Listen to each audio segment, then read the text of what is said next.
on my skin. So this is love.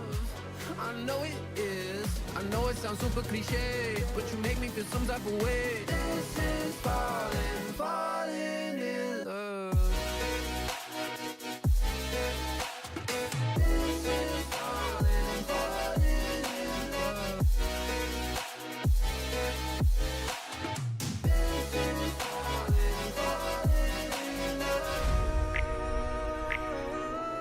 This is falling, falling in love. This is falling, falling in love. Feel like sun on my skin. So this is love. I know it is. I know it sounds super cliche, but you make me feel some type of way. This is falling, falling in love. I know it sounds super cliche, but you make me feel some type of way. This is falling, falling in love.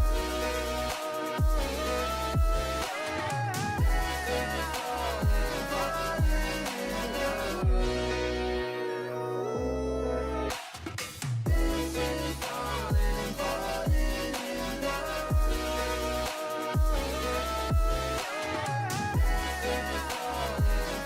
in love. This is falling, falling in love.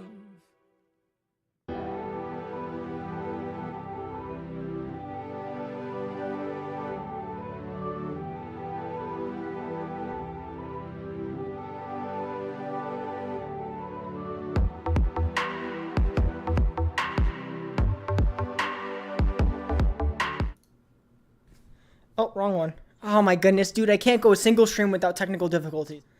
There we are. Hello, everyone. All right.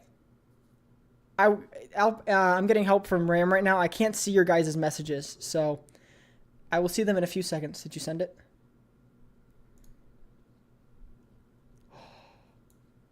Please tell me this works. Please tell me this works. I want to say hi to the lovely people.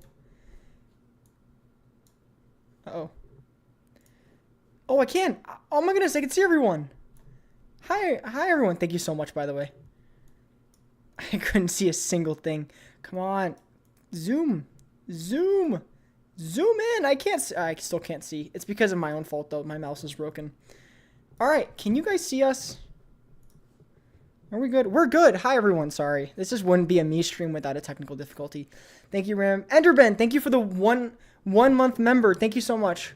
Wait, can you send milestones on YouTube Live? I think you just answered your question. But hello, everyone. I would like to introduce you. So this is the second iteration of whatever we're going to call this, a chat with FNAF creators. I have no idea. But I am honored to introduce to you. Wait, I need to see how, if I look towards you, am I looking this way or this way? Okay, I'm looking this way. I'm happy to introduce my friend here, Mystical Ram. Mystical Ram has 3.8 thousand subscribers, 1.3 million views, and has recently gotten to the FNAF theory categorizing and is a very intelligent, bright FNAF theorist. Mystical Ram, thank you for joining me.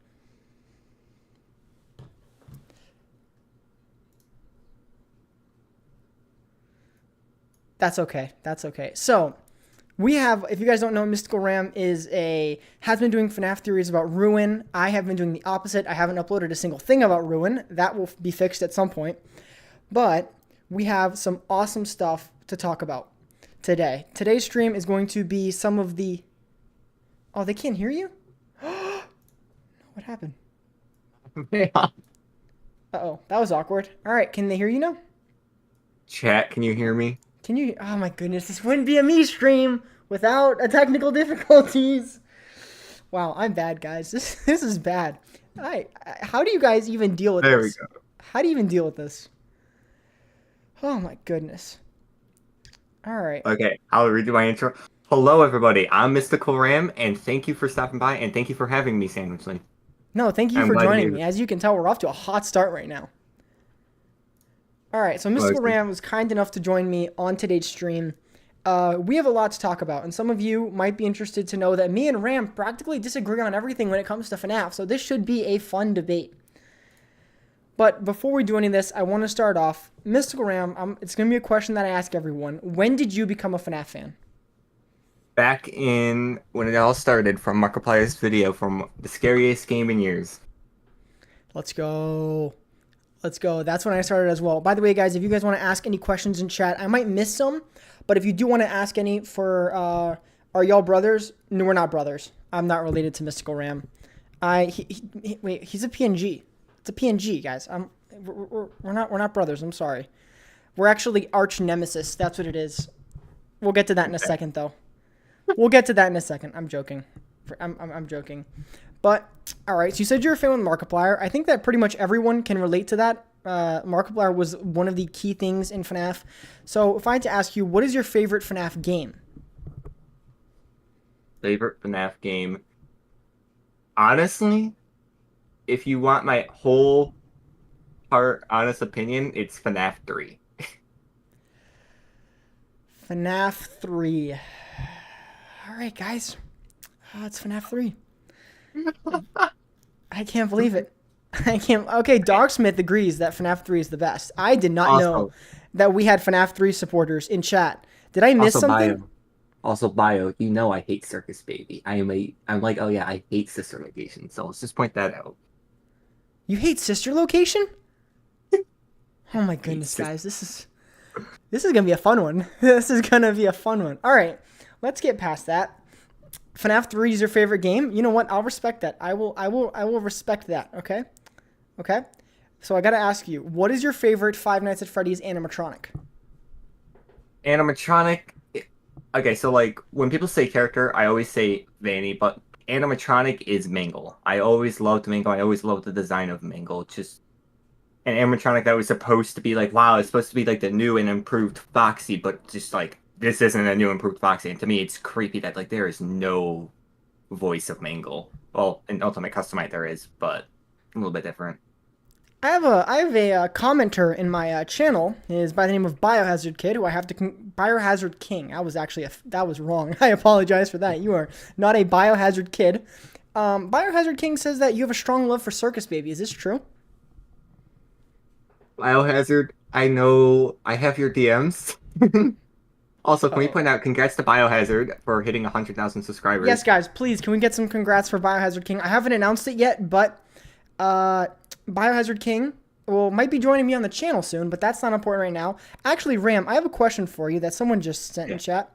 I have a question. So, actually, I don't have a question. It's a statement, all right? And you really hurt me when you said that FNAF 3 was the better game, okay? Was the best game. So, I have Commando saying that FNAF 3 is better than Sister Location in every way. All right? This is gonna be an interesting question. If you could give Sister Location one compliment, what would it be? One nice thing. Biggest improvement is the character's development with the voice acting. That is actually so true. Sister Location's voice acting was insane. It was a new thing that like blew people away with more character development than we have ever seen before. Yes, that is so true. I think that the whole thing of William Afton talking and like, father, daddy, why won't you let me go play with her? I can't do a British accent, but I still think that is one of the best moments. Like hearing that for the first time. Actually, wait, hold up. Can we reach a compromise? All right, listen. You said you don't like Sister Location. Can we reach one compromise? Okay, one compromise. That's all I ask. One compromise. Okay.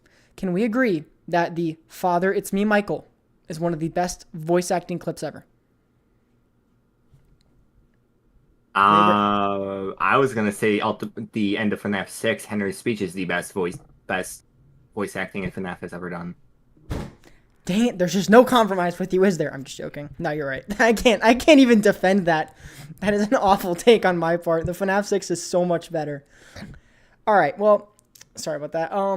That was that happened. All right. We can't seem to reach a common ground here. So let's move on to the next question that I have for you. So I understand that you are a book fan when it comes to the books. So if I had to ask you what your favorite FNAF book story was, whether it be Fazbear Frights, Tales from the Pizzaplex, or the original trilogy, if I had to ask you what was your favorite, what would it be? Honestly, Tales from the Pizzaplex has hit me hard, mostly as like, whoa, because I was like, okay, I love FNAF still, but like this is what got me into like, okay, hey, FNAF, I always want to be a content creator, as I said, but FNAF Tales from the Pizzaplex just hit different, and I was like, this is my goal. This is my calling right here. All right. So what is your favorite story though? If you had to pick one story, like GGY. DGY. All right, listen, I can respect that. I can actually very much respect that. Despite my avid hatred for Tales from the Pizzaplex, I will state I actually do like GGY. That was actually a very good story. So, GGY was a very confusing book, right? Because obviously it was, I think, wouldn't you say GGY was the first book that really, I would say, I mean, you could correct me on this, but I would say it was one of the first books that gave people the idea that the Tales books were connected to the games, right? I feel like it was a small minority that was saying this could be possibly canon because Tales from the Pizzaplex. So then there were some connections early on, like the generators and the daycare, but GGY completely sold and blew it up possibly more of this is canon, especially when before the book came out. It was mostly when it said, hey, when the story said, like when the book came out, before the book came out in the store and they showed online, like here's the stories in the next book in the Bobby Dots part 2. Oh, okay, we got GGY. Wait, GGY? That's what probably scattered the whole fan base and divided the whole fan base completely. I'm going to say it, the fan base is divided whether or not these books are canon or not. And I think with GGY, and obviously you guys in the chat can attest if any of you like the books. I see some people saying that they have read them, have not read them. The story of GGY was good, but I also, even as someone who doesn't believe that they're canon to the games, which we'll get to in a second, I will give credit to GGY for seeming to do something that, in my opinion, the first Tales from the Pizzaplex books did not do, which was provide solid characters from the actual games themselves, like Gregory, or the thought of Gregory. I mean, I obviously, you probably read them. I don't read them with excitement, so maybe that's our difference. But when I read it and I read GGY, I was like, wow, like that's a character, like that could be Gregory, that could be like Patient 46 Confirmations, the therapist, like that. To me, that was like, wow, like they actually made a story that was usable, if that makes sense. Right. Yeah. I mean, my favorite story, I'm going to always say it again and again, was Prankster. I don't know if you've read that one. Honestly, Fazbear Frights, like I like some of them, but I didn't finish all of them. Guys, if you guys want to read a good Fazbear Fright, read Prankster. It was scary. It was scary. Did you read all the out of curiosity, did you read all the Fazbear Frights or just some of them? Just like the first 2 books, and then I didn't finish them, and I don't remember anything from them. Wow, okay. I made myself read them all, so I can tell you forward and backwards every letter in those books. And I have Barbadroid in my chat telling me that In the Flesh is the best story. Barbadroid, 3 reasons why I shouldn't ban you. 3, 2, 1, go. Alright, so now that we've covered the books, I want to ask, we're going to go back to the games for a second. I want to pivot to the games, and I want to ask you, which is your favorite fan game? I haven't asked anyone this yet, and I don't ask it enough, but I have to ask, what is your favorite Five Nights at Freddy's fan game? If you guys want to answer in the chat as well, go ahead. But what is your favorite fan game? Ooh. Joy of Creation. I'm too scared to play that. As of now, but I know it's going to get beaten by a game that hasn't come out yet, but it should have came out multiple times, and that is Pyro Illusion. If you guys don't know what Pyro Illusion is, 100%, I would, after the stream, not now, go watch that trailer. Pyro Illusion is going to dominate and change how things are played. That guy is taking more time than Steelwool took time on Security Breach. Main Security Breach, not Ruin, Security Breach. I felt that jab. That's Steelwool. That was a good one. I have never heard of that. I've never heard of it. If guys, write it down, write it down. Keep it in mind to look that up after the stream. I will look that up as well. You said Pyro Illusion? Pyro Illusion, yep. That sounds good. That's actually good if there's a lot of time put into it. I just want to say, do you at all have any hope for, since we're talking fan games, I want you guys to also say that in chat what your favorite fan games are, but before we move on from the fan games and what your favorite fan game was, I have to ask you, do you think that there is hope? I mean, you can tell me if you want to talk about it or not. I'm going to poke at it. Do you think there's hope for the Fanverse, Fazbear Fanverse initiative? Without getting into the drama, I feel like we need some more creators to step into the ring and new creators. And let's introduce more games into the franchise, not just previous games that had an entry. Now you can count FNAF Plus as like that was a new entry, but let's count something new, something creative, and give it a shot. I still think it's going to have a shot, and the big seller here is going to be Joy of Creation. That's going to be really bringing it. It's FNAF, the Fanverse is an amazing thing, and Scott should keep it going, but let's introduce some new people, like the people who made Playtime with Percy. Amazing team. They definitely should be in it, and given funding, with funding, they could do something way better than they did. Not saying Playtime Percy was bad, but imagine with the funding what they could have done with that game. I strongly believe that the cancellation of FNAF Plus was, we're not going to talk about FizNom, guys. We're not going to talk about FizNom. You are allowed to have your own opinion on it. But I do think that if FNAF Plus was as close as it was to releasing, it should release, right? Yeah. I mean, it should release. But again, I personally don't like to talk about it because I have friends on both sides of situations. So, all right, that's fine. I will do a pivot. Barbara Dread, we're not getting in the drama. The Joy of Creation was my favorite. Dogsmith, I have not played it because I'm too scared, and that means they did a very good job. Also, hot take: do you like Five Nights at Freddy's Juniors or Juniors? I think it's just Juniors. I have not played it personally, but I have seen people play it, and it's chaotic in its own way. Give it a steps shot. In a ring. I hated it, but give it a shot because everyone else says it's great. So, next one. Obviously, you've gotten into YouTube. You've started uploading theories. I gotta ask you, what is a YouTuber person, someone that's inspired you to do your YouTube content and what you're doing right now? As theorist-wise, as of recently, because I was like, oh, I just want to be a FNAF YouTuber.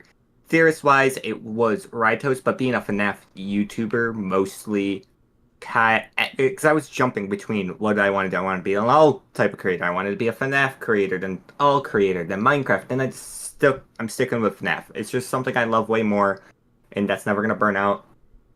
So the real YouTubers that really, really do it was 8-Bit Ryan. Ooh, I was not expecting that. 8-Bit Ryan's good, right? I love him. He made up a lot of my childhood. So I didn't get introduced to 8-Bit Ryan. I only got introduced to 8-Bit Ryan because of Dawko. I think Dawko mentioned 8-Bit Ryan at one point, and then I started watching his channel. I've been watching his videos on and off, but all right. I was not expecting that. You had me on Rytoast right there. I'm gonna be honest with you. You had me on Rytoast and maybe like I love Rytoast series. Like I never kind of disagree with a lot of. I mean, I do disagree with some of them, but like some of them, I'm like, okay, he's biting me somewhere. Interesting. All right, so thank you actually for answering that. That was actually really cool. See, all right, 8-Bit Ryan. I was surprised. You did a very good job of leading me there. I got to let you know that you had me convinced we were not going to 8-Bit Ryan. All right, so obviously one of the largest topics within the FNAF community, theory community, any community within FNAF, it's got to be Ruin. Now, I want to ask you, if you had to rate Ruin from 0 to 10, how would you rate Ruin? 16 out of 10. Wow, okay. Perfect linear. I felt scared. No, I'm not scared of it because like I felt scared to move on. Like there was things that were scaring me, and it just introduced a new system that felt like, whoa, this is fun. And it captured the free roam that I always wanted for a FNAF game. Because I always wanted a FNAF game to have free roam.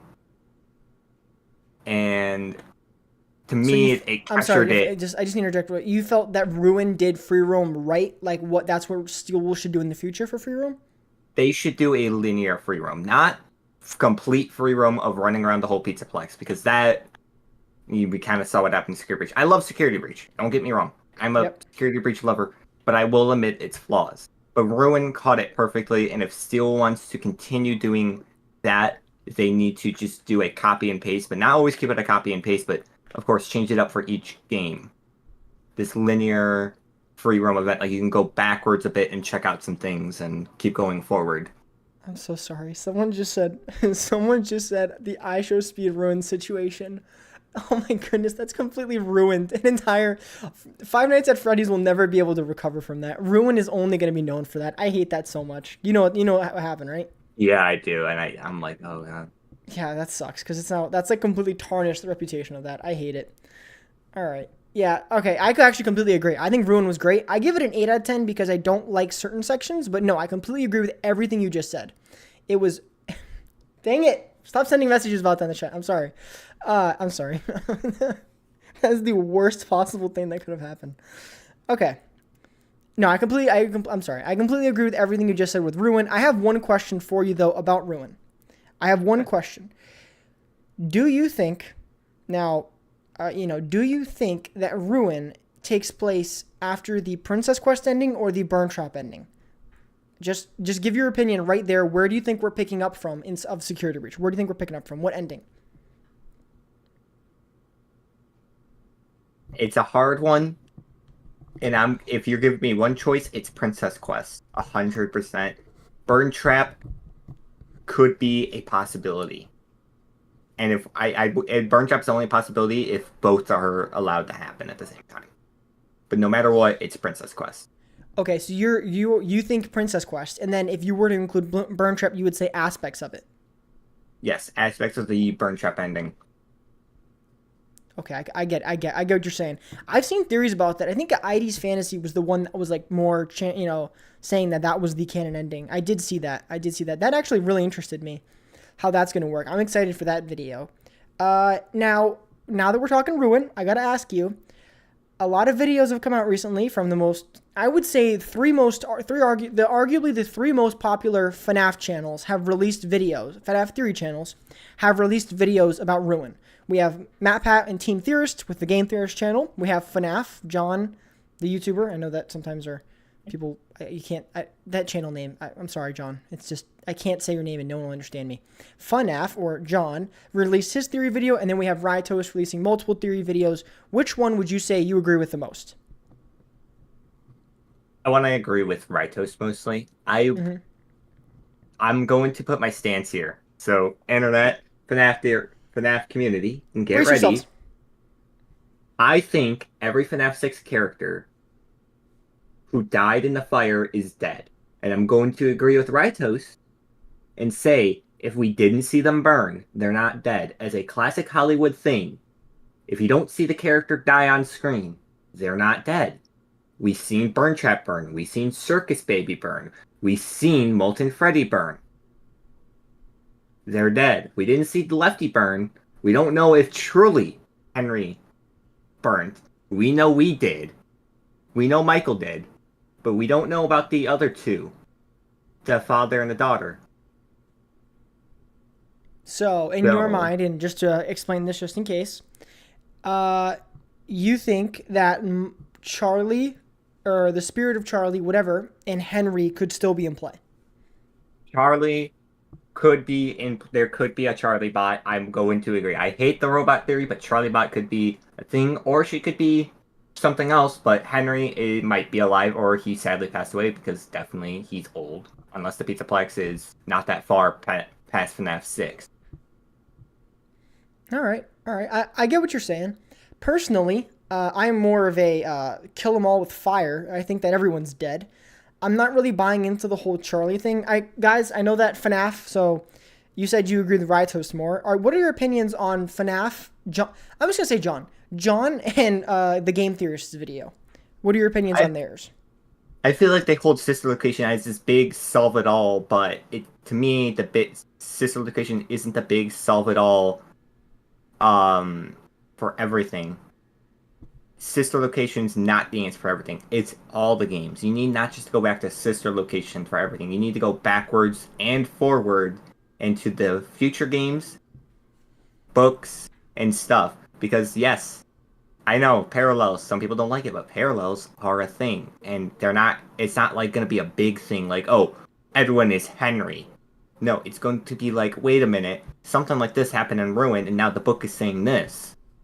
Let me go back in this. Or something happened in this Tales of Pizzaplex story, but this also happened in this game. There's going to be small things that are going to give us the answers for that. So, I personally find, I would say I agree with, it's really hard to say. I love MatPat. MatPat's someone that's inspired me to do content, and I agree with a lot of what he said. But his theory towards the end, I think when his whole thing of like the battle of AI, I guess I should say, and like bad data, it's interesting because we the mimic is artificial intelligence. Like that seems to be something that's hammered home, but it's some form of it, I guess. But I feel like his theory was a little too crazy, for my opinion. I personally think that John is I think I'm going to get a lot of hate for this, but I kind of agree with John in the sense of that. I don't know if I agree with him about like Circus Baby. Biohazard says that you love Circus Baby, so we're just going to keep saying that's your favorite animatronic. But I can say I can see where John was going. He caught me. He did grab me, but I disagree full-heartedly that the mimic is Circus Baby. Like that is just like the mimic and Circus. Like no. Like that is just. It doesn't scream that to me at all. Like that is. I just don't like how people are holding Baby, who barely even showed up in her own game. Like to me, it doesn't make sense. Like I feel like she was just this character to be like how you get those side villains for main villain. She was just a side villain for William. Just something like if William needed something done, she was there, and it was her. William is dead. I think the franchise side. This is a new franchise, repeating history with a new set of characters, with a new set of cast, with the same past mistakes from everybody. So I personally somewhat agree that it's a new story. I do.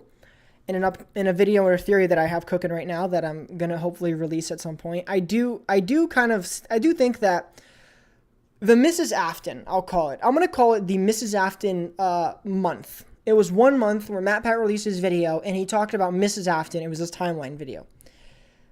I think that Mrs. Afton is not at all a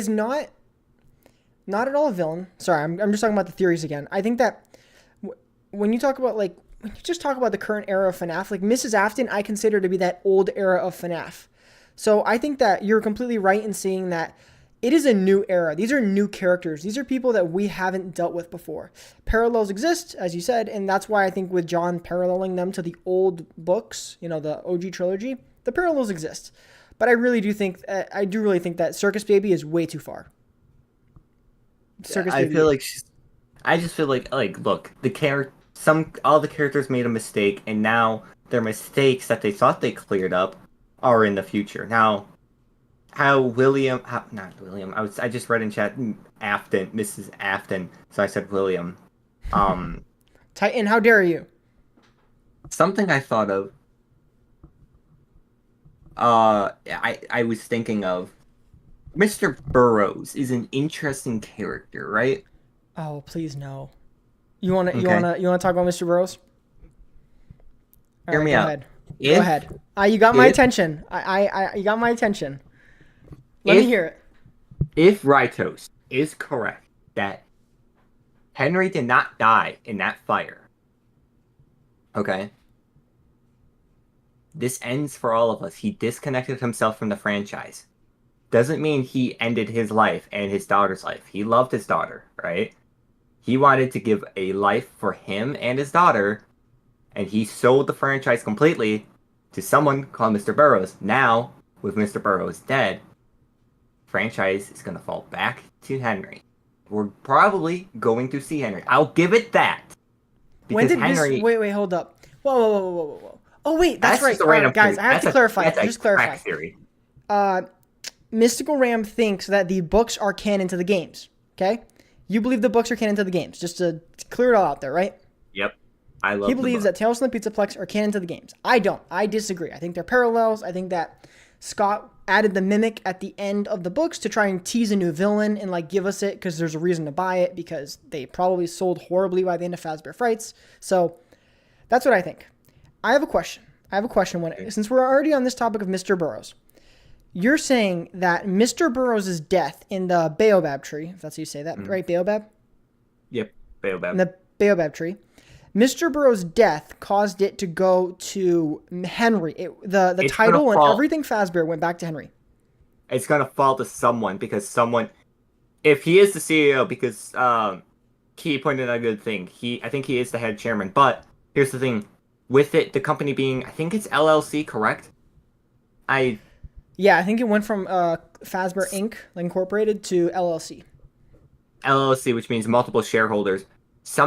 Someone is definitely related to Henry. I do have a theory, and I'm still working on it, that there are two characters, one being Henry, which I agree with Right House, but the other one, a previous employee that has known the location, that knows a lot of the stuff. It's not Michael, okay? I'm gonna say this. They know some stuff. They were a previous night guard, and they did some night guard things, or they worked at the location, some locations back in the 80s.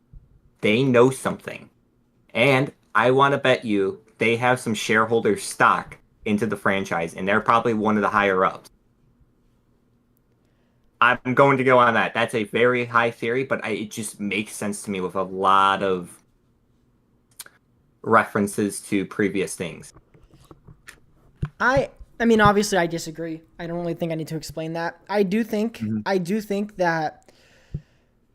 you're right in that someone who's familiar with the old era of FNAF, I'll call it, is in play within the security breach, Help Wanted 2, the Ruin. Like, someone is there that has knowledge about it. What if it's Jeremy Smith, the bite victim from '87? That would be so bad. That would be so bad. I would actually. No, that would be hilarious. It would make I would sense. cry. All I would the irrational actually. Dude, I would love that. I would hate it. I'd be like, that's like pulling something so far out of left field. Like, that's not even like within the realm of reason. But if they did, I mean, I'd have to roll with the punch, but I would be so angry. So Is that actually, Jeremy Smith? I think I said that wrong. Jeremy Fitzgerald. Jeremy Fitzgerald. Why did I say Jeremy Smith? I don't know why. Jeremy Fitzgerald. Yeah. The previous night guard. That would be hilarious to me. I would laugh. It would be so. Actually, now that I think about it, it would be so funny, and it would actually be so funny because it would be like the crown. It would be the crown on top of the craziness that is FNAF. It would be Jeremy. It would be the crowning achievement. The crowning Remember achievement, just to be crazy. I can't believe that you even thought of that. How did you think of that? Think about like Jeremy being. Yeah, how did you even come to that? How did you even like have that like pop in your head? That's like so random. Remember Jeremy. He possibly could have died after the franchise was rebuilt and started up again. And the Remember Jeremy they're talking about is not the one that we were thinking. It's How old? Oh, we have no idea. We actually have no idea who Jeremy is, right? It's Jeremy Fitzgerald. I said the name wrong. I don't know why I said Smith yet. Yeah, Smith just popped in my head randomly. He has we know nothing about him.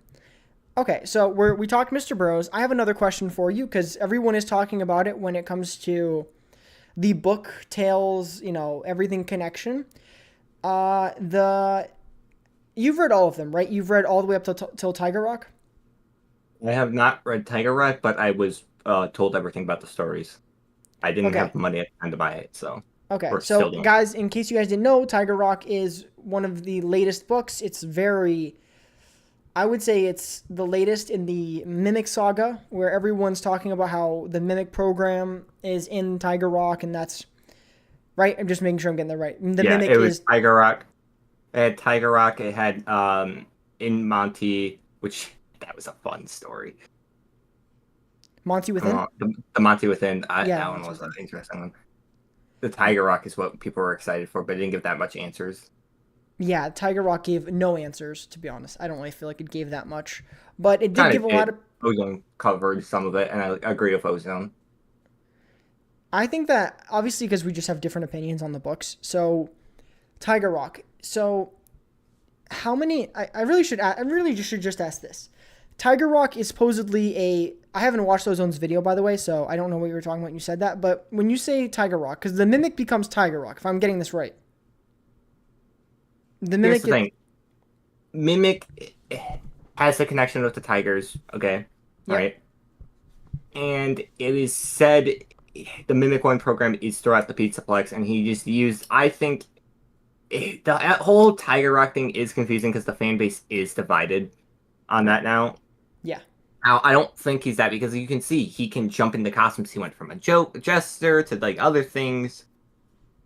I feel like since the Mimic is everywhere, it's just like in the VR thing, he just used the Tiger Rock animatronic as a way of representing his past. Because honestly, you think about it, the Mimic is just copying a little boy at first. And that little boy loved the tiger. The Mimic loved the tiger. It's not... The Mimic isn't bad as... Like, he is bad because he tried to kill Cassie. Yeah. But he isn't as bad as you think. It's just... He's programmed to remember. Like, it remembers everything. And it just copies. It copies bashing people, ripping their arms and heads off, holding its arm like it's holding a tiger plushie. It just remembers. And it's just gonna do everything it sees and learns. So I have a question. Really quick question. If the Mimic is, it remembers, right? Remembers and learns, right? Mm-hmm. What is your theory, or if you want to just guess on the spot, what is your theory as to how the Mimic learns about the security node system? The Mimic was able to leave the room where the forklift is. And they knew that it was dangerous because it could get up eventually, especially with the blob. The blob did something and found it because I feel like, and I'll just hold off on this, we'll discuss that in a bit, the blob is no dead children from the previous games. It is the teenagers' mangled corpses that it killed throughout the Tales books, stacking up, and because you put bodies on shopping cart, it's like a tangle mess of bodies, and the blob, it's called Tangle. Tangle bodies. Makes sense to me. It's angry and it wants the Mimic. So, it can't kill the Mimic. Obviously, I don't think it's able to, in my opinion, because I feel like the Mimic is tougher, and it's like a virus, Mimic 1, throughout the Pizzaplex, like the Glitch Trap virus. But wait, hold up. I have a question. A question. Mm-hmm. If the Tangle, we'll call it the Tangle. Guys, Tangle, Blob, they're the exact same thing. I'm pretty sure Tangle is the name that's given to it in the game code. The Tangle, if the Tangle or Blob, whatever name we're going to use. I'm going to say Blob if that's cool. I have known it as the Blob for so long. Can I just call it the Blob? Yeah, you can call it whatever you want. Okay, so the Blob, if the Blob is so angry with the Mimic because its victims, why didn't it just break through and attack him? I mean, it literally burrowed a hole out of a Pizzaplex. Like, agony. Why? It's multiple souls in one. I don't think there's really anybody. I don't think it's controlling what it wants to be. It's like there's not one head leader.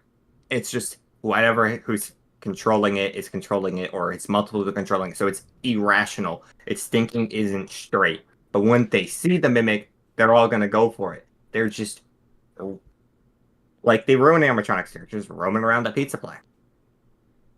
Might I dare say it's Stitch Wraith like? In the sense of that, you could parallel the books to the books. It's something I'm not going to disagree with. It's just roaming and looking. It doesn't know where it's going. I will state that it's weird that the Tangle has animatronic heads in it. If you're saying it's a tangle of bodies and all that stuff, it's weird that it has the animatronic endos like babies and the puppet and Funtime Freddy. I will say that. Maybe they're scared of it and running away. True. That's honestly good theory. That's something I didn't even think of. I don't know. That's true. I mean, there's obviously there's so much discourse to be had about the Tangle and its origins, but I will say one thing. That second of screen time that it had in Ruin was so purposeful. It was. That's the thing why I like about the free roam is they can do a lot of things in a second, and that has double the lore indication than you just beating the game in 2 hours. Yeah, that was massive, especially because the Blob or Tangle is there in that 1 second. I mean, I have a question for you. Is Burntrap I know that the Burntrap ending isn't canon, or you said you don't think it's canon, but I'm tossed up on it. I can be persuaded 50-50. so do you think that it is the endoskeleton that Burntrap? Do you think I should say it more like this? Do you think the Burntrap and the mimic endoskeleton, however you want to call it, in the mimic, it's obviously shapeshifts, all that stuff. Do you think that they've interacted with each other? Here's the thing. If I'm 50-50 if the Burntrap ending is canon with Princess Quest, and if it's not, it could be Princess Quest Burntrap or it's just Princess Quest. If it is Princess Quest and Burntrap ending that is canon, the Mimic is Burntrap, and I'll point out one inconsistency thing that people are pointing out.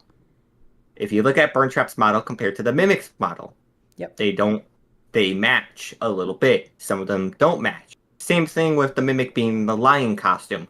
They don't match. The Mimic is known to change its parts to fit into costumes. So, the Mimic will change whatever it needs to change to fit in a costume to be what it wants. That's just like me. Oh, hey, especially like example, I have a new job, right? I got a belt. Okay, my belt didn't fit. All right, I'm gonna grab my nail and make an extra hole. Simple as that. If you don't fit in something, you're gonna change the clothing or fix the clothing to do what you want. So, okay, so actually, it was a really good point about the models. I actually want to give major props for that. Whoever did that, I think it was Entom or someone made It a was whole like Entom. it was Entom. Yeah, that was really I think it smart was Entom. to compare the two. I got to give credit there. While I disagree with Entom on a lot, I have to give massive props for doing that. But I do think that Burntrap, I don't think Burntrap is canon. I feel like it was Steelwool being very explicit, stating, hey, this guy doesn't exist anymore. I think that was very explicit, but I could see that the models being interchangeable and all that. I do think how that means a lot. Now, obviously, you brought it up, so I really do want to continue on this point because I have seen some very good conversations around it. Ruin has multiple endings. Just like, Security Breach, Ruin has multiple endings. And one of the endings is the Brazil ending, as I think we're all calling it. Brazil!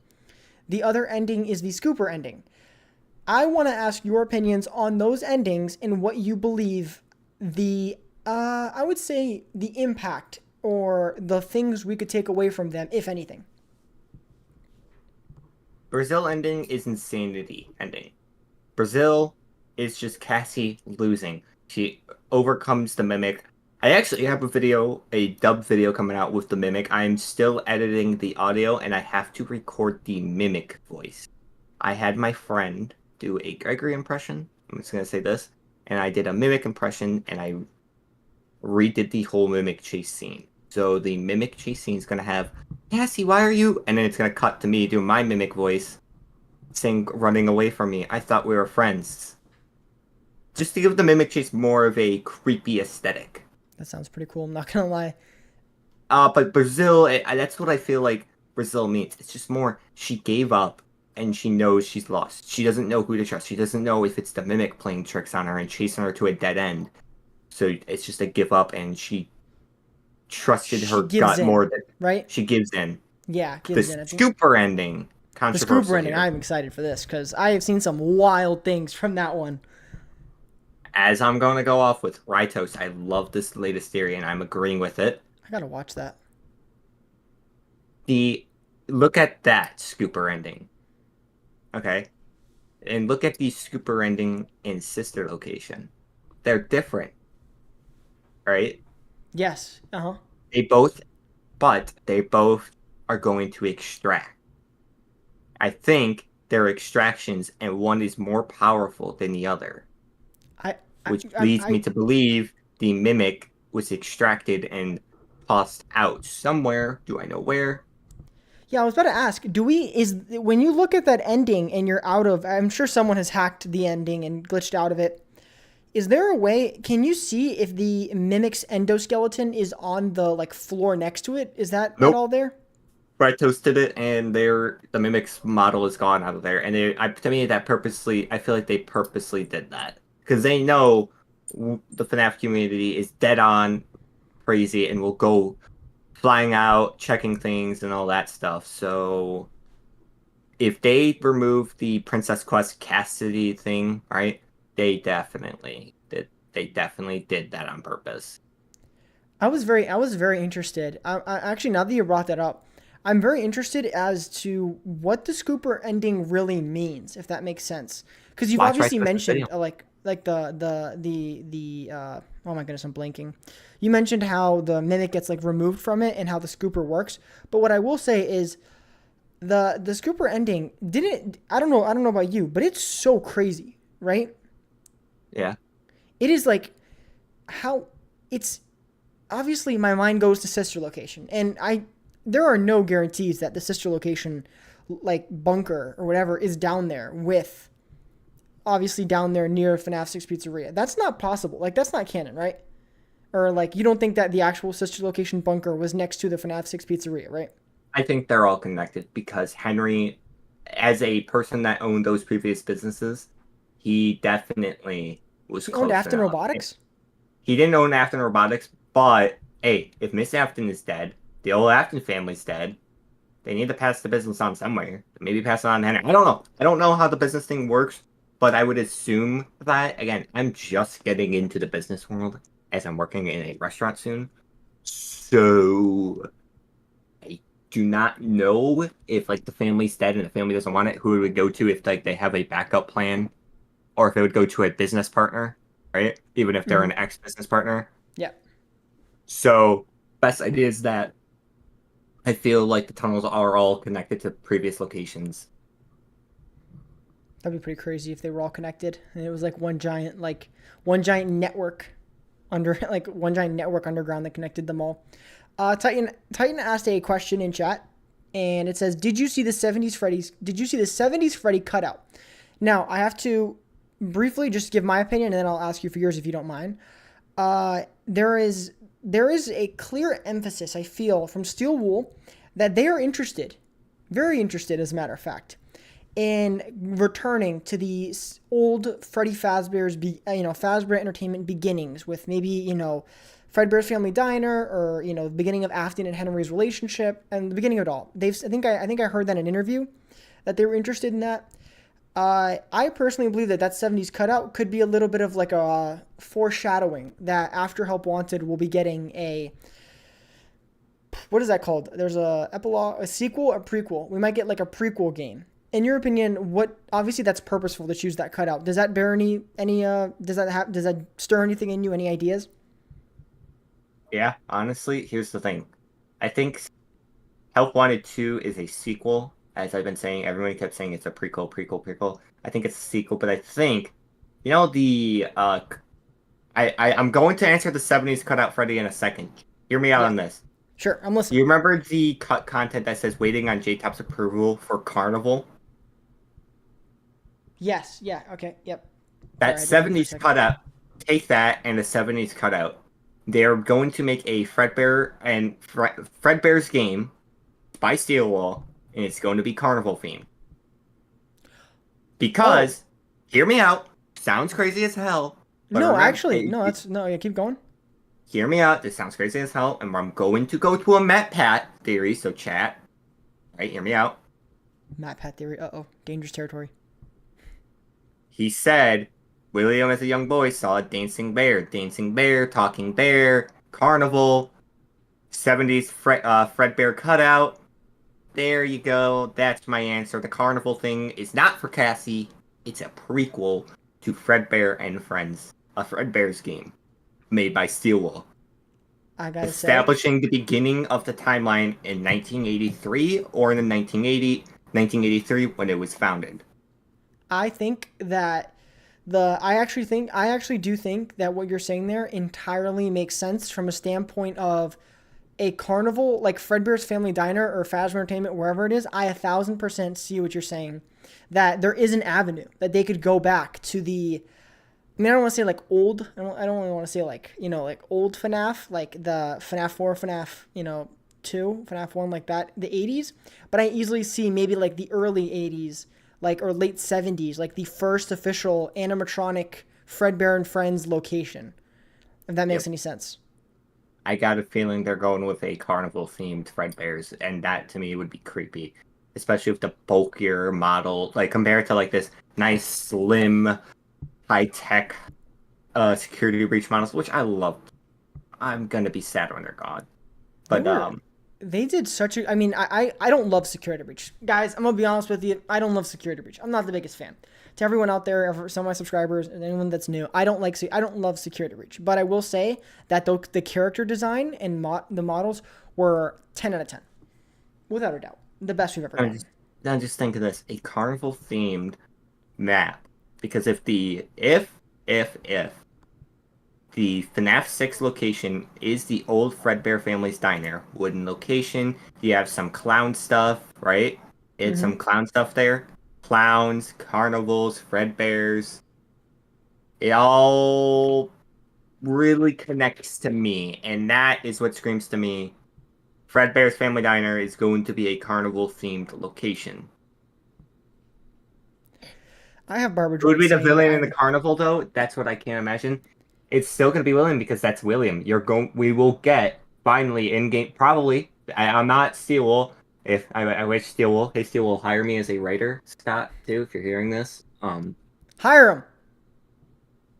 I will say this: if you guys do that, you guys could actually get the voice actor for William Afton to play, and we get a William Afton in-game model, and he talks to us as a security guard working there. And there's multiple endings where Henry saves us.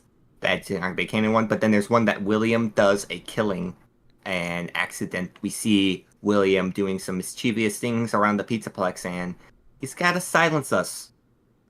I gotta say that Steelwool has said that Crying they want child. to use some of the characters, and I know that William Afton is someone that they want to use, and they tried it with Burntrap. No one liked it. I definitely see what you're saying as an actual possibility within the 1,000%.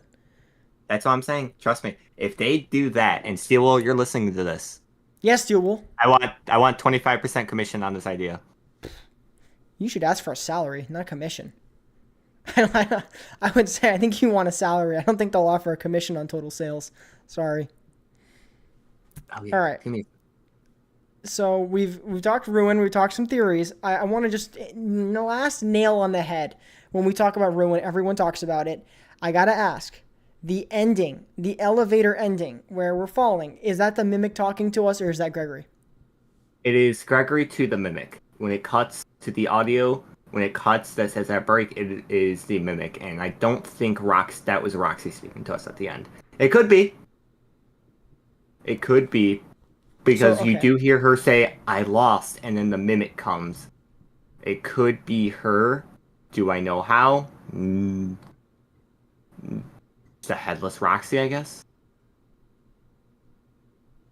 I think. If a headless Freddy can roam around, a headless Roxy can roam around. She's already blind, so what makes it worse? I personally think that it's Gregory talking to us at the end. I just think it's Gregory because I don't see any reason for the Mimic to be like defending Gregory's actions. I don't really like. I just don't. I think what it is for me is I don't understand the context. We don't want to be followed. Like I don't get it. Why would the Mimic? Why is the Mimic trying to like give Gregory and justify his actions? Like I don't. He needs Cassie for him. Who the hell is this mystical? Who the hell is this Ram guy? I don't know. Who is this? Yeah, I don't know who the Ram guy is. Yeah, I don't know. I don't know who he is either. But I just don't understand why the Mimic got everything it needed from Cassie. The door's open. The forklift broke the door. The security node network is down. I'm like, I don't understand why the Mimic would defend Gregory or give like a reason for it. If it was, I just still don't get it. I think that's the thing. I think that no one's been able to give me a rational reason why. So I guess, maybe I'm the only one. I have no idea if anyone else in chat believes that it's... Rational reason. Well, think about this. Gregory cares about her. Gregory cares about her, yeah. His one best friend, Cassie. Right? Yeah. Why would Gregory drop that? Even though he knows that the Mimic is free and would be going after his previous apprentices, Mimic has no apprentices anymore. If he was the influence of the Glitch Trap virus, why he doesn't have Vanessa and Gregory near, but there's one person that knows where Gregory and Vanessa could be. and that is Cassie. And you never would suspect a child being a murderer. Come on, when the therapist got close enough to GGY, figuring out GGY was the murderer, right, of the other therapist, Gregory silenced them. And nobody figured out that it was the child. They thought it was they didn't know who it was. You're never going to think it's a child. So the Mimic is grabbing Cassie as a protege for the next Vanny. I just think that, well, okay, I'll tackle this a couple ways. Number one, I don't think it was Gregory wanting to cut the wire. I think that the reason his voice becomes obviously sadder is because I do think that it was Vanessa. I do think that it was Vanessa who, I think that the mysterious figure, actually, I just want to ask, do you think Vanessa was the mysterious figure or the friend? Oh, 100. Okay. They can't just cut her out of the game, like, cut her out of the franchise like that. Come on. Vanessa became the biggest, in my opinion, she's the better Michael Afton. Okay, so I think personally that Vanessa would have told Gregory, we got to cut it. We got to cut it. I don't think Gregory wanted to, but I think that when they arrived at the Pizzaplex to confirm if Cassie was there, I think that they were going to save her, but once they found out that she took down the network, once she took down the network and opened the wall, I 1,000% think Vanessa has mimic PTSD. She is traumatized. She's had someone in her mind, a program in her mind, messing with her, making her do things that she doesn't like. Why on earth would you care about some random little kid who has a chance of releasing a killing machine? Like, the Mimic, listen, I may not agree with the parallels, like the books and in the games, but I 1,000% understand the Mimic is a vicious, vile killing machine. It knows one thing, and that's killing. And to think that the Mimic could escape, I 100% I would 100% think that it was Vanessa who pressured Gregory, and that's why he sounded like he was defeated. Vanessa said, Greg, I'm sorry, but she gotta go, because I ain't letting this thing out of here. And she's the adult in the situation. Sorry, I raised my voice. I apologize. No, that's fine, and I can see that, but my one issue is Gregory and Vanessa clearly have a strong mother-son relationship to me, it seems like, but it's like not there. To me, it feels like that because, honestly... Wait, hold on, really quickly. Where did you get that from? Sorry, really quickly. Mother-son relationship. Why the hell would Gregory still be with Vanessa? Like, that's just weird. It's like, excuse me, if my child went missing and then there's just a blonde woman with my child licking ice cream on a hill, I would want my fucking child. I'm sorry for cussing, but like, that's my true honesty. I would want my child back. I'm just confused because why would they both shared a very traumatic experience? Why would Greg, I don't know. Why would he trust Vanessa? Even if Vanessa was going to stab him with a knife. Well, okay, I think you're assuming a lot, but I just want to say this. What if Gregory just was just like, "Ayo, my friend went missing. I know we haven't spoken in a while, but my friend's gone, and I think she's at the Pizzaplex." Vanessa would probably throw off anything she's doing in the moment, be like, "The Pizzaplex! Oh my goodness, that thing is there!" Like, brother. It could be like siblings, maybe mother and son. But there's a good relationship there. I don't know what it could be though. There is a strong relationship between the two. We're assuming a lot. I think that we're assuming a lot if we're gonna say that they have a mother-son relationship, or even like brother-sister, big sister, little brother. Like, I think we're assuming a lot. We could honestly assume that they grabbed an ice cream, they were both really exhausted, and then Vanessa said, "All right, bye, I never want to talk to you again." Like, we could all assume something about it. I don't think so. There's got to be more with them, because if they went back down there too, they're clearly still working together. But like, it could be like a single call. Like, I could have, Biohazard King, me and Biohazard King, we survive a traumatic experience. We never talk to each other. And then I hit up Biohazard. Yo, someone's back at the traumatic experience place, wherever. Like, you know what I mean? Like, there's a common enemy. I think the common enemy here is the Mimic, if that makes sense. You guys would want to keep up to date with each other a lot. But it could be like one phone call. It could be like one phone call. Hey, my friend's missing at the Pizzaplex, and I think it's the Mimic. Yeah, I mean, Bio's right. Trauma bonding. Maybe. I don't know. I just think that we're I think we're assuming a lot to try to guess their relationship status of their friends, enemies, frenemies. You know what I mean? I kind of go with a sibling dynamic. The Mimi. The mimic. Sorry. I have that as a I'm on Twitter soundboard. too much. I have that as actually a soundboard. All right. So next question to get off of Ruin, because I think that we've covered a lot of bases with Ruin. Fair? Yeah. All right. I got to ask you a question here. So we've Okay. covered bases with Ruin, but let's go back to the books for a second. I have a question because as a anti-books, okay, as an anti-book canon, I'm more books parallel. I would have to ask, what is your opinion? I'm doing a theory right now. I'm talking about Help Wanted. What is your opinion on the Help Wanted story and its influence in the games? Help Wanted and its influence. The story Help Wanted and its influence on the wider... Because MatPat... Actually, I'm just going to provide context for everyone. I'll let you think about your answer. But for everyone that does not know, MatPat released a video 9 months ago about the overall... I would just call it overall, like, the timeline. Wait, let me see myself on OBS. I have the chat up. Let me see myself on OBS. This is how it goes. Here's the beginning. Right, this is the beginning. So this is like the Afton saga, and then it goes back down. And this point right here is Help Wanted, and Help Wanted is like the retcon, like the reboot of a new story. And now the story is continuing. So if I was to say, you know, what I believe about Help Wanted, I do think that Help Wanted in the idea that the previous like game, like there's games in this universe and their lore and all that stuff. Do you have any? What are your thoughts on that? Help Wanted is Help Wanted with the game FNAF games is a cover up. Okay. Is all a cover up. Think about this.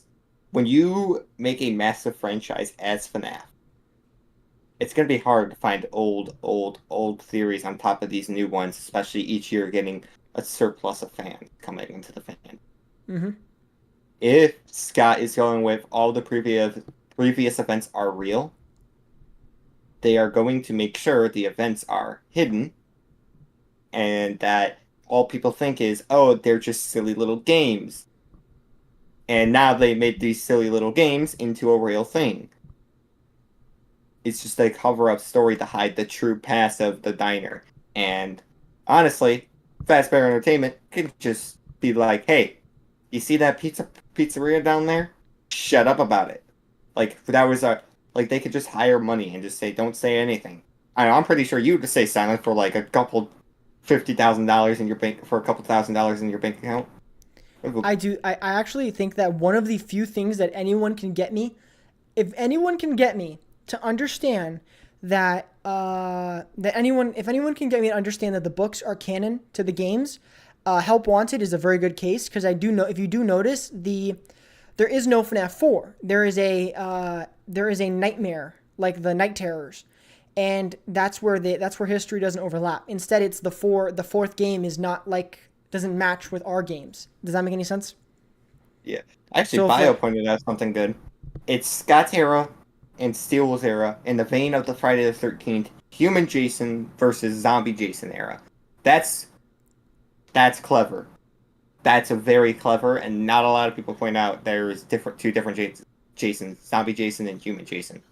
I have never, ever I don't know anything about Friday the 13th except for the trailer that I saw for the game and the game that they made about it all.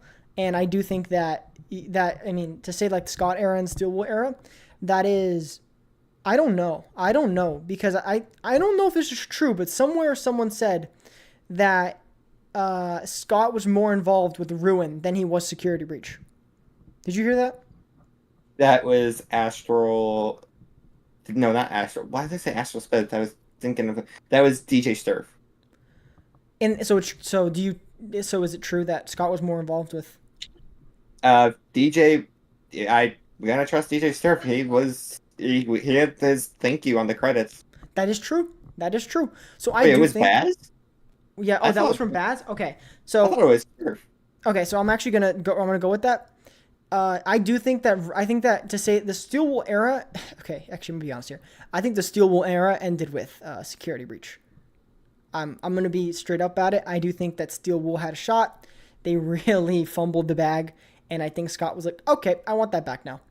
So Yeah, I can agree with that. I feel like they probably fumbled it, but probably now, again, because especially with the in-game stuff that says waiting for J-Top's approval, it's probably J-Top and Scott working together on it, and it's just an agreement to disagreement basis. They are doing Help Wanted too, though. Yes, but I feel like they're going to wait for Scott's yeah, no, Biohazard, 100%. I do think that Scott, Help Wanted 2, will help reveal if Scott is still involved, whatever, but I do think that the Steel Wool era ended after Security Breach and the reception it got. I think that Scott might have been like, all right, I don't think you're ready for this. Because I mean, you can correct me if I'm wrong, but they're a VR AR company. You know what I mean? They're a VR AR company. Security Breach was a very odd project to take immediately after, despite them having what seems like little experience in that field. Yep. I you know, we can agree to disagree on that one, but I do think the Steel Wool era ended. I feel like Scott's gonna have more of a key. People say like he's retired. I feel like he still has a key role into everything, and story wise, gameplay wise, he doesn't care that much as long as it's functional. Yeah, 1,000%. All right, next question I want to ask you. If you were to give me 3 bold predictions for the FNAF movie and what you think was going to happen in the movie, what would your 3 bold predictions be? In the movie? Yeah, if you had to give me some predictions about the movie, because the movie's coming up. I know that we haven't talked about it. I know that a lot of weird stuff, obviously there's a strike and all that, but movie's coming up soon, and I'm very excited for that, and I don't feel a lot of people are talking about it, so I got to ask you, what do you have for prediction-wise or any theories that you have for the movie? We're going to be introduced to characters that we are going to learn who they officially are, and it's going to, as the books did, and Tales has done it too, guys. I will admit, as a canon believer of Tales, that they're going to parallel into the games, and we're going to get some definitive answers on the Bite of 87, all that stuff. But with real answers, I will go with, we're definitely going to be seeing the missing children's incident and more into it. We'll possibly get a little bit of a court and arrest scene of William Afton and see the family life of him. As he creepily, because I feel like is Michael has a lot of trauma block from the past, right? And as he goes, it's a cliche thing too, and as he goes back to the pizzeria and learns new things and experiences things, a lot of trauma is going to reopen some old wounds. I definitely see that. That is kind of a thing that happens in movies. It'll definitely be like memories, revealing themselves and all that. I am interested to see how, if William Afton or William or whatever his role, if he'll actually be Michael's dad.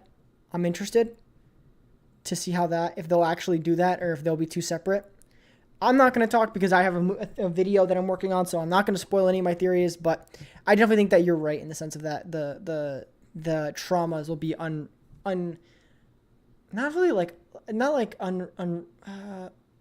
will come back. He'll remember them, if that makes sense. It's going to flash back to his head. Flashback. Perfect. Thank you. I was stuttering for the word there. All right. Next question I got to ask you about the movie. Do you think Vanessa will remain a friend or become a foe? Friend. I would love for her to be Vanny, but I don't think Scott's going to go down that route. I don't think so either. But that'd be so cool though if she just turns around and turns into Glitch. Dude, that would be awesome if she turns into Springtrap. Springtrap. And that would actually be the plot twist of the century. William Afton's like, who's over there? It's Springtrap, and it's Vanessa in the suit. I would be super disappointed. I would be disappointed as well, but that would actually be if Scott really wanted to really wanted to be like, all right, we're gonna pull something out of nowhere. That would be the one opportunity I think he has to do that. True. All right, so we've talked about the movie. We've talked a lot about FNAF today. We have. I appreciate you joining me. So we've talked about a lot of FNAF, so I got to ask you, if there was another franchise that you're passionate about besides FNAF, what would that franchise be? Outlast community. Outlast. That is another game that is very interesting and dear to my heart with story and confusing too. I'm sorry to interrupt you. Titan, would you like us to talk about Nexus? I realize I didn't have Nexus in my notes. Would you like me to talk about Nexus? All right. Do you mind if I drag us back to Ruin? Go ahead. All right. Titan brought it up. I never mentioned Nexus. I have it in my. I didn't forgot it in my little notes that I have. So, Nexus. What is your? If you had to give me, there's a lot of theories floating around with Nexus. There's talking about, Cassie's dad, and there's chatter about that. There's chatter about it's Gregory, Vanessa. Chatter that it's Henry. All these people being all these, theories of who built it. If you had to give me your explanation for who built it and when they built it, who would it be? Oh, I'm not gonna. I don't know if you want me to spoil it, but I'm agreeing with Ritos here. Henry? Yep, it's Henry. Henry built it, and he built it as a way to keep the mimic out and protect himself because he needed to get his daughter out of the puppet. Again, as I said, we saw the other animatronics burn. Like, yes, it was a stilled image, but that gives me confirmation. Yeah, William is dead. Baby is dead. Molten Freddy is dead. We didn't see the picture of the puppet burning. We don't know if Henry was really near. We don't know. He could literally be anywhere and reading that message. We don't know for sure. But we know we were in that office and we were burning. Or Michael, sorry. That's why I say we, because it's like POV of us. But was he really near? We don't know. Hence why I say, that's why I always stick with my Hollywood trope. You don't know the character's really dead until you see them die. And to me, those confirmations of those 4 characters, William, Michael, Baby, and Molten Freddy, are dead. My only issue with Henry is I feel like Henry should be dead. Of age. He should be. He should be dead of age. He could be dead of age. Hold on. Actually, hold on. I've all right. I'm getting excited now. Because I actually wanted to say this. So, okay, you think if the Burntrap? Hold up. Oh my goodness, my brain just went there. Hold up. If the Burntrap ending cannot be canon, or the Burntrap ending has no way to be canon, if the Nexus server or whatever the computer is there, right? There's no way. Why is there only 3 burner rooms if the whole place is burned? The whole place should be on fire. No, I'm not even talking about the burn rooms. I'm just saying when we play in the Burntrap ending and we're down there is no server, right? There is no server. There's no one ever saw a server thing, right? I know people hacked the game, they did everything. There's no server thing down there, right? Yeah. Okay, there isn't. Yeah, go ahead. Think about this. Did they really have that ruin stuff planned, or did they know what the story was going to if Scott had direction on that point? Probably not. But then my question is, yeah, okay, I'm sorry, I'm raising my voice. I apologize. I need to tone it down.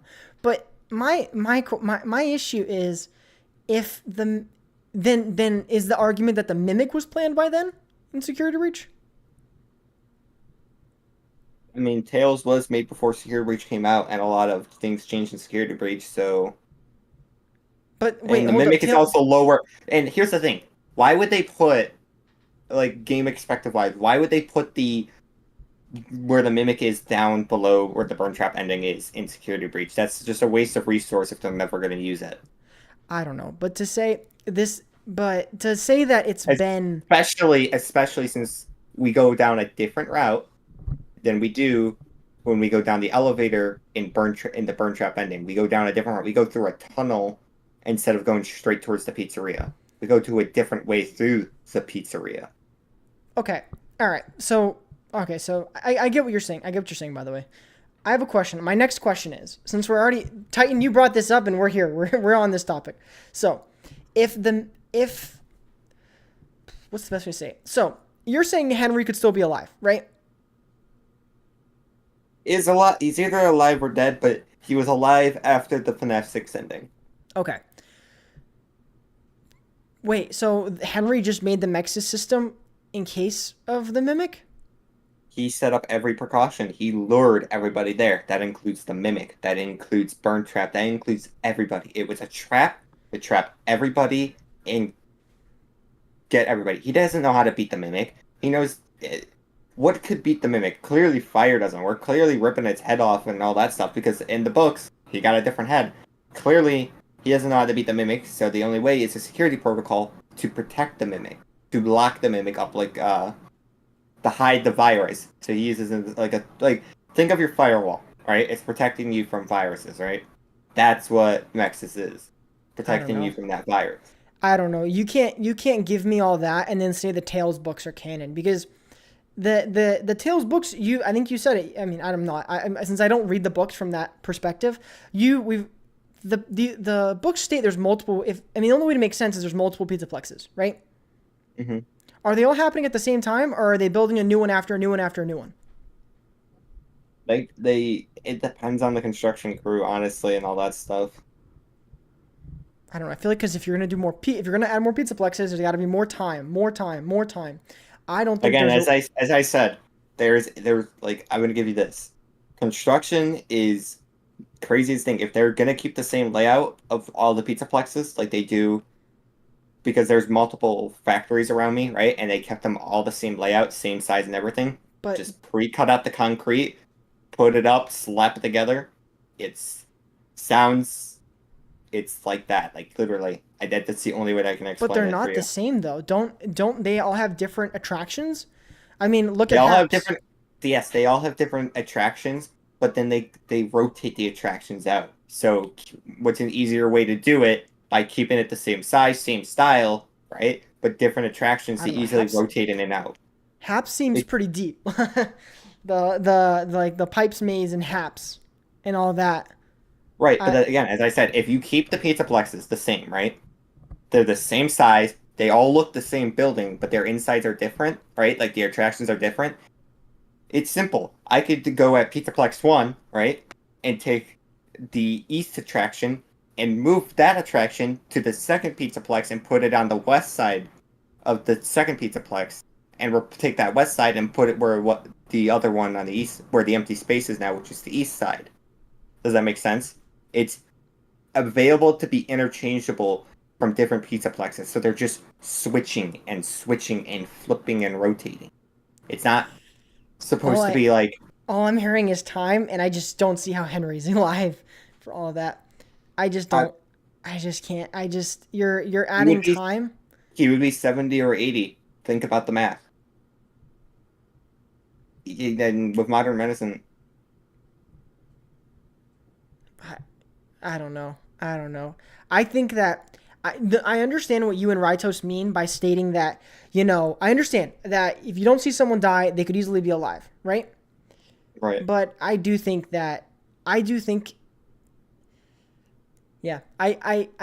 having Henry back just doesn't make sense. I think that the introduction of Cassie's dad, the Gregory and Vanessa creating it, Gregory's backpack, I think that in order to state that the Nexus system is a result of Henry's work, I just don't see it. I mean, obviously everyone's entitled to their own theory, and Rytos is entitled to his own theory. You're entitled to your own theory, but personally, I just don't see how that works, because I feel like Steel Wool / Scott made it very clear that, like, hey, Gregory's backpack's here. Notice that. Look at that. Like a red arrow, like a big bright red arrow, like pointing at the backpack, like backpack. Gregory wasn't here. Wasn't supposed to be here if the Burntrap ending isn't canon. Backpack's here. Like, I feel like that's what they're trying to do. But right. I feel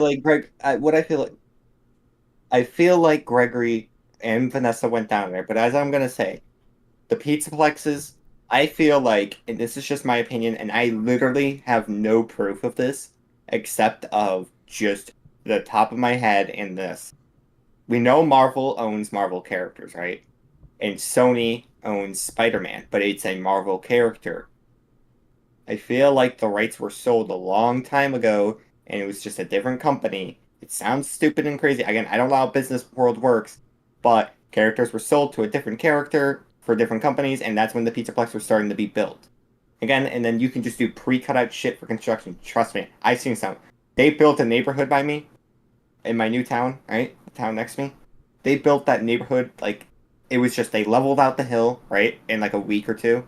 And then suddenly you just seen 16 houses right there with just pre-cut wood put up and pre-frames. Like I'm like again, especially like that's just my thing. They're definitely using pre-frame stuff. Like that stuff's just with construction pre-framing your stuff. I don't know if anybody here is an expert in construction in chat, but pre-framing your stuff saves you a lot of money. Fazbear Entertainment, they love money.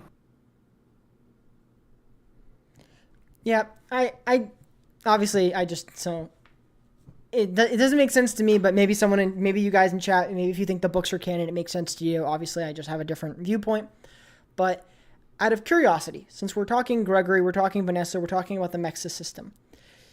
I just have a weird like, and so guys, gotta let you know in chat, I have a very different approach than all of y'all to FNAF, but I think that FNAF, I just have an analytical approach. If you guys don't know, I'm a boring theorist at times because I just have little, I just think of things from a certain standpoint. The Mimic's room is very small, right? You've seen how like the forklift breaks both walls. And that's not to interrupt you. Ram, I like you that this is a stretch. Yeah, that the different franchising is a stretch. I know. Again, that one's a stretch, and I don't say it. I don't say it, and I don't think it's true. It's just like a crack theory to throw out there for fun and just annoy people. Yeah. But to throw this out there, I feel like the Mimic was in that room, and I feel like, you know how we turn on our VR goggle, our not our VR, our Vanny mask, and we see the augmented reality? Yes.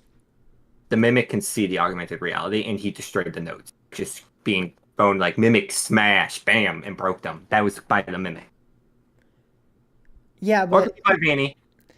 my one question that I have is if the Mimic, maybe you know more about the Mimic. What is the Mimic running off like battery wise? Is it ever revealed in the books? I think it's just a running. How does the Mimic still have power if it's locked in that room for so many years? And there's like no pod. There's like no power in that room. I watched a video of like, I forgot who it was, but I think it was, I forgot their channel. I forgot their channel account. But it was shout out to the people who made the video where they explored it. But I think I just don't understand how the Mimic has power if what didn't happen recently. Like if Gregory and Vanessa didn't recently lock the Mimic in that room. Like, you know, that's why the Gregory backpack's there. That's why there's a handprint in the vent. Like they recently locked him down there. And though he's been in the basement for a long time roaming, Vanessa and Gregory locked him back up and locked him with the Nexus system and the concrete wall.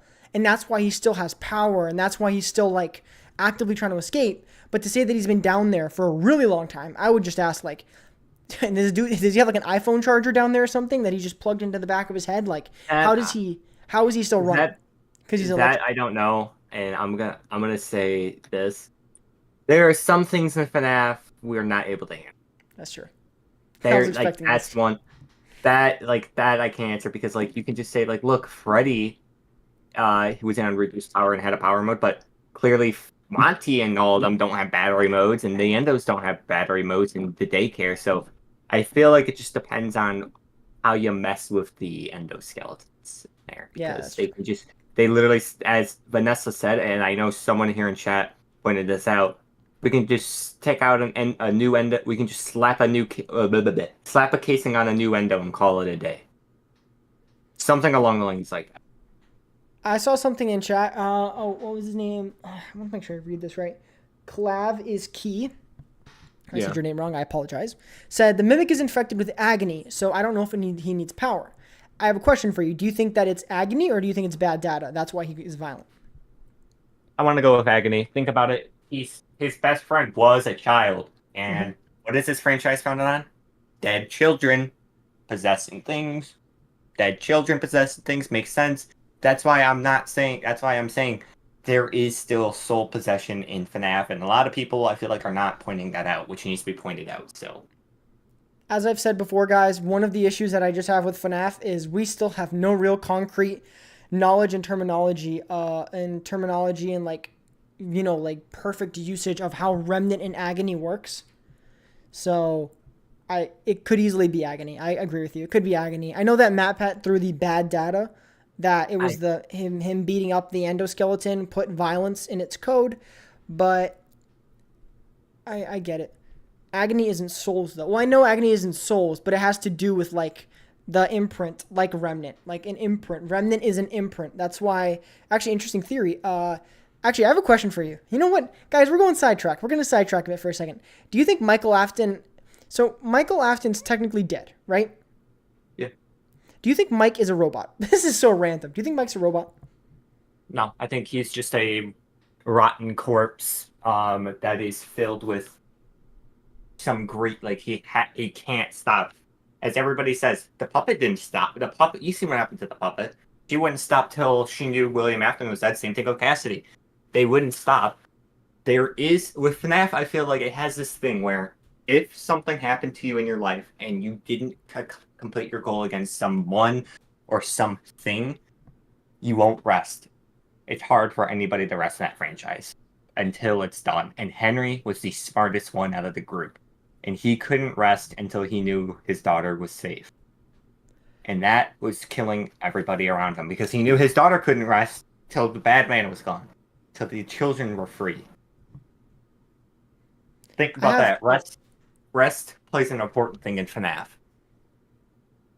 I have a thought about the Michael Afton, and I think Michael Afton's dead. I think he's dead. I think Mike's dead, but the Remnant that isn't, because if you read the terminology for Remnant and the scooper, it coats the interior of it with Remnant. That's like kind of, it injects Remnant. It'll inject Remnant into what it's scooping out of. So if the scooper has Remnant in it, obviously, like you've read the blueprints, right? Mm-hmm. If the scooper can inject Remnant into what it's scooping out of, I easily think that Mike is dead, and what you're seeing is an imprint of him. It's an imprint of his soul, who he was. That's why it's like, Father, it's me, Michael, because I don't really think he even understands who he is at that point. No, he doesn't. He doesn't know who he is. He just knows he's Michael, and he needs to get somewhere. Like, that's it. Like, think about the animatronics. Freddy doesn't. Like, Freddy doesn't even know who he was, kind of, in Security Breach. He's like, he got confused with slapping a new casing. I think there was a line about that. He was like, when he sees the endos, he questions about himself. So think about that. Who are you really in FNAF when you're dead? All right. Are you You said it, so I got to bring it up. I'm sorry. I didn't have it in my notes. Man, my notes suck today. You brought it up actually for a quick second, so I just want to ask tack on a question to that, what you were talking about. Everyone's talking about, is the Glamrock Freddy and Headless Freddy, I'll call it, Headless Freddy, are they the same animatronic? In my honest opinion? Yes, give me the honest opinion. I want nothing but the truth. And the whole truth? Yeah, exactly. Yeah, they're the same. It's just I just feel like it's retconned. Not retconned, I want to say, but I feel like it's a little bit... I don't know how to explain it. It just... Something feels weird by the location, by where it's at, by the model, and what's missing to determine that it's our Freddy, but the prototype just screams something that, hey, someone has returned here.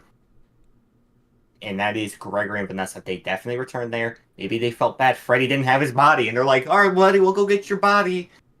And, they're trying to grab parts that were available. And they realize, yeah, he's not... This something, we can't use this Freddy. So they slap prototype on it. Because they really wanted the endoskeleton, mostly. Or some parts of the endoskeleton. Because, again, that's their Freddy with that endoskeleton, right?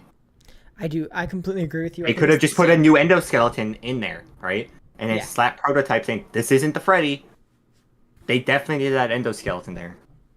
I think it's the same. I do think it's the same. I think it's the same Glamrock Freddy that we see in Security Breach, and I think that they added prototype because... All right, ready? You remember how Scott says that he releases things in new games to help us understand things in the past? Yeah. Okay, I think that Scott purposefully...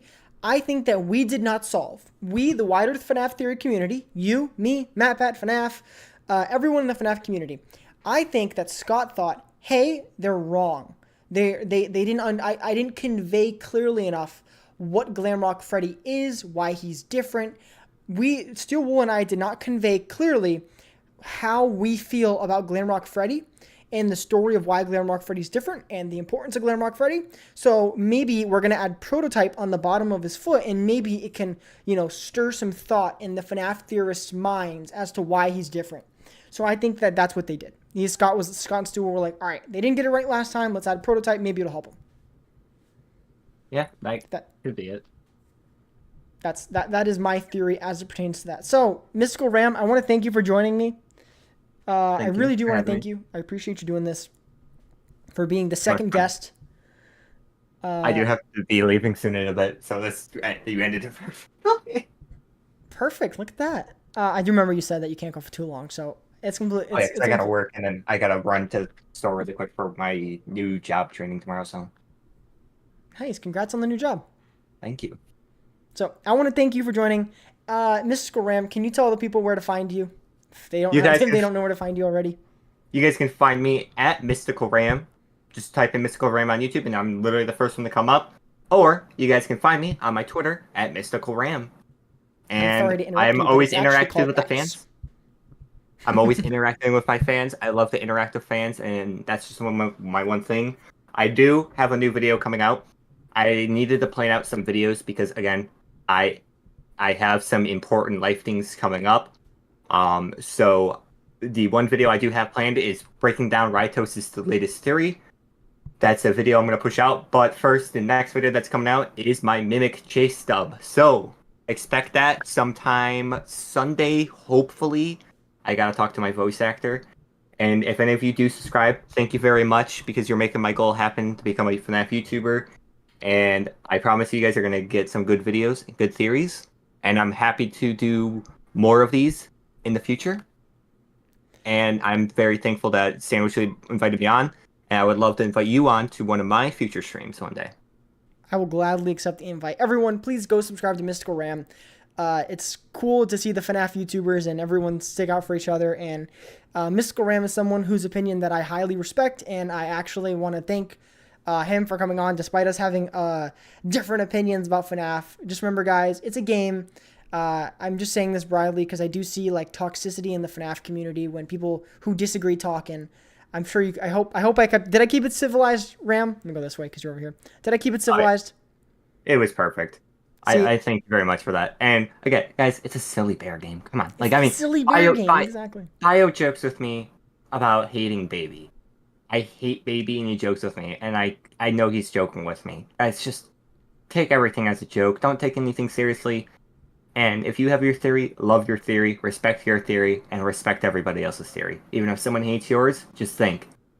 You spent your time on your theory, and they spent their time on their theory. So why hurt someone wasting their time when someone can easily do that back to you? Yes. Remember, guys, it's all a game. It's all in good fun, as Biohazard said. It's all in good fun. We're all here to have fun. We're all here to use our brains to solve this complex lore. There should be no reason why you're going at other people. So I'm happy that you guys, Sumi, you said that we kept it civilized. I'm happy about that because that's what I want to convey. The FNAF community, I think the FNAF community is filled with some of the nicest people out there. But sometimes we get caught up in all the little things. So, Mystical Ram, once again, thank you so much for joining me on today's stream. I'm so happy that we got the opportunity to talk. I can't wait. I mean, I don't know about you, but I am so excited for the movie. The movie and Help Wanted is going to be the best thing to finish this year up. Oh my goodness. I am so excited for the movie. I cannot emphasize enough how excited I am for. They could literally show a photo of Freddy Fazbear's foot in that and I would freak out. I am so excited for the movie. This is a massive step forward for the indie horror, indie genre in general.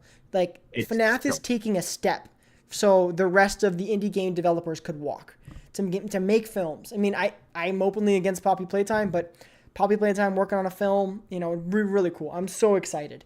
I am actually so excited. It's just the beginning of indie horror to be shown as the best horror in the world. Yes. And this is going to change the world a lot. I'm just gonna say this: I'm happy to be in this franchise, and I'm happy to have amazing fans and amazing people in this community. So, everybody, stay awesome. Thank you so much, Mystical Ram. I am happy to announce, Emily, no, we're not enemies. I saw that message. We're not enemies. Also, I know that Moses Yeah, said no, earlier- he's my Henry too. I'm like his William Afton. He's my Henry. There you go. Exactly. But I just want to say, Moses said earlier, we met on Twitter. I literally met Mystical Ram. I think it was in a comment of like a Barbadroid post or some like a Rye Toast. And that's how I saw Ram, and that's how I became familiar with your content. I really do want to say, guys, I appreciate everyone. This is just a personal moment here. We hit 7,000 subscribers. I really do want to thank you for everyone that's watching all the videos. Thank you so much. I'm happy to announce that our next interview that we're going to be doing is with Biohazard King. I'm very excited to announce that, and I'm really happy that'll be happening next Wednesday. But besides that, I wish you guys all a great rest of your day, great rest of your weekend. I might see you guys again for a Glitched Attraction stream if I could figure out how to get that game to work. It just will not stop crashing. Do you have issues with Glitched Attraction? No, I don't. I for some reason can't run the game. I don't know why. I just can't run the game. It's so weird. I gotta play that. I might do it first stream now. When I get home on Saturday. You gotta play that. You gotta play that. I mean, I gotta play that. I can't seem to get the thing to run. But that and FNAF 6 don't run on my computer. Really weird, random side note. I don't know why. They won't run. They just, like, they start and they crash. Runs for me. So, I would, what graphics card do you have, by the way? Oh, I have a GTX 1650. Do you have an NVIDIA thing downloaded where you can update your drivers? Yes, I haven't upgraded my drivers in like 2 months, so maybe that's what it is. Update your drivers, add the game there, and see if the game is added there or added to your Steam, right? Because you can do that with some downloaded games. Add it to your Steam and optimize it on the NVIDIA thing, and that should work. That worked for me on one game. I don't remember what it was. Yeah, I don't know why. It just will not run for me. It's so dumb. I really want to play it. But yeah, thank you guys so much for joining me. I'm happy to announce that we got videos coming. I got my Ruin video. Diego is currently in the editing kitchen right now. He's patching that one up. So I have exciting news that the Ruin video will be releasing. I have my Villain of FNAF video coming out soon. A movie video. We have so much content. It doesn't stop. I've been chugging along trying to get these videos out. So I appreciate all of your guys' support. HypeX, you were late. But yeah, I'm going to be in the Discord, guys. ! Discord if you guys want to join. I will be in the Discord playing some fun games over there. If you guys want to play some Gartic Phone and Pup Party, I will be in the Discord. So once again, Mystical Ram, thank you so much. And to the rest of you guys, thank you so much for joining me. I can't wait to see you guys next time. Peace out. Have a great rest of your night. Bye-bye, everybody. And now it's time for the end card, my favorite part. And now, folks, it's time to say goodnight. We sincerely appreciate your patronage and hope we've succeeded in bringing you an enjoyable evening of entertainment. Please drive home carefully and come back again soon. Good night.